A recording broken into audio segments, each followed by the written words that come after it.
Welcome to mega 9 TV. పశ్చిమ రాజకీయాల్లో ఒకప్పుడు మైనారిటీ బుజ్జగింపుల గురించే ఎక్కువ చర్చ జరిగేది. హిందూ పండుగలకు సంస్కృతికి అక్కడ సరైన ప్రాధాన్యత దక్కడం లేదన్న విమర్శలు ఎప్పటి నుంచో ఉన్నాయి. కానీ రాష్ట్ర ముఖ్యమంత్రిగా సువేందు అధికారి పరిపాలన మొదలుపెట్టిన తర్వాత బెంగాల్ ప్రాధాన్యతలు పూర్తిగా మారిపోతున్నాయి.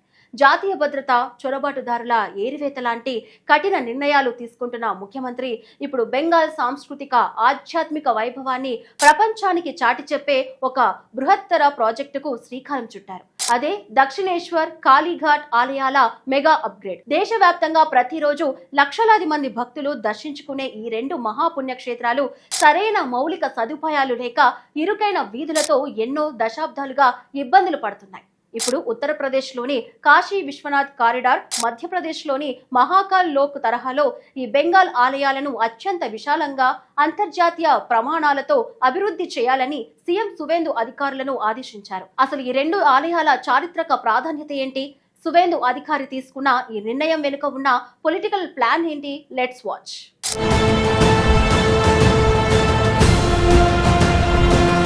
ఈ మెగా డెవలప్మెంట్ ప్రాజెక్ట్ గురించి తెలుసుకునే ముందు ఆ ఆలయాల గొప్పతనం మనం తెలుసుకోవాలి. కాళీఘాట్ అనేది హిందూ పురాణాల ప్రకారం సతీదేవి కుడికాలి వేళ్లు పడిన అత్యంత శక్తివంతమైన 51 శక్తిపీఠాల్లో ఇదొకటి. హుంగ్లీ నది ఉపనది అయిన ఆదిగంగా ఒడ్డున ఉన్న ఈ ఆలయం కోల్కతా నగరానికే గుండెకాయ లాంటిది.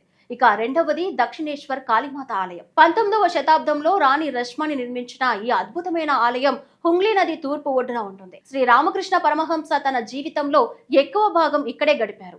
స్వామి వివేకానందకు ఆధ్యాత్మిక జ్ఞానోదయం జరిగిన పుణ్యభూమి ఇదే. అంతటి ఘనమైన చరిత్ర ఉన్న ఈ ఆలయాల చుట్టూ పరిస్థితులు మాత్రం చాలా అధ్వానంగా ఉంటాయి.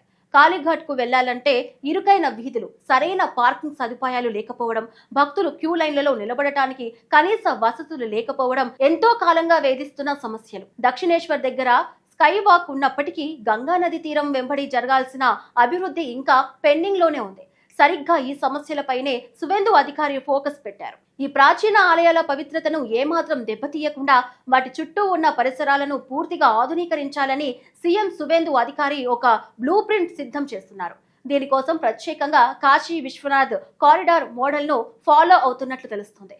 ఈ అప్గ్రేడ్ ప్లాన్ లో ప్రధానంగా ఆలయాల చుట్టూ ఉన్న అక్రమాలను తొలగించి విశాలమైన ప్రాంగణాలను ఏర్పాటు చేయడం, భక్తులకు ఏసీ క్యూ కాంప్లెక్స్లు, అత్యాధునిక sanitiser facilities, multi level car parking systems నిర్మించనున్నారు. వీటన్నిటికంటే ముఖ్యంగా రివర్ ఫ్రంట్ డెవలప్మెంట్ పై ప్రభుత్వం ఫోకస్ పెట్టింది. హుగ్లీ నది ఘాట్లను శుభ్రపరిచి గంగాహారతి లాంటి ఆధ్యాత్మిక కార్యక్రమాలను రోజు అత్యంత వైభవంగా నిర్వహించేలా ఏర్పాటు చేయనున్నారు. దేశ విదేశాల నుంచి వచ్చే టూరిస్టులకు, భక్తులకు ఇదొక వరల్డ్ క్లాస్ స్పిరిచువల్ డెస్టినేషన్ గా మారబోతుంది.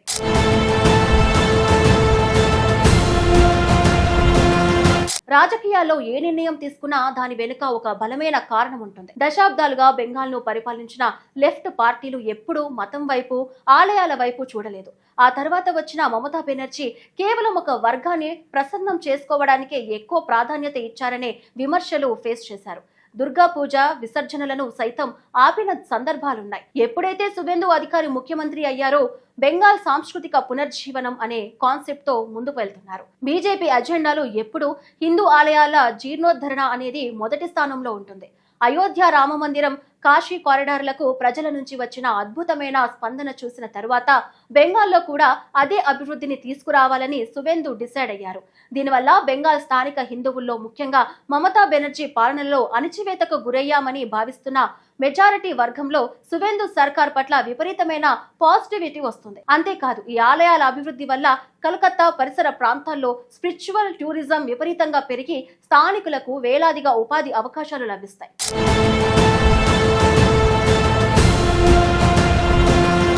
అక్రమ చొరబాటుదారులను బంగ్లాదేశ్ కు బహిష్కరిస్తూ డెమోగ్రఫీని సెట్ చేస్తున్న సువేందు అధికారి ఇప్పుడు ఆలయాల అభివృద్ధి ద్వారా ప్రజల మనోభావాలను, సంస్కృతిని కాపాడే పనిలో పడ్డారు. పరిపాలన, అభివృద్ధి, కల్చర్ అనే 3 పిల్లర్ మీద సువేందు అధికారి బెంగాల్ ను నడిపిస్తున్న తీరు భవిష్యత్తు రాజకీయాలకు ఒక స్ట్రాంగ్ మెసేజ్ ఇస్తోంది. త్వరలోనే ఈ దక్షిణేశ్వర్ కాళీఘాట్ కారిడార్ల పనులు ప్రారంభమైతే కలకత్తా రూపురేఖలు పూర్తిగా మారిపోవడం ఖాయం. ఒకప్పుడు ఆధ్యాత్మికతకు, మేధస్సుకు కేంద్రమైన బెంగాల్ తిరిగి తన పాత వైభవాన్ని సంతరించుకుంటుంది అనడంలో ఎలాంటి సందేహం లేదు.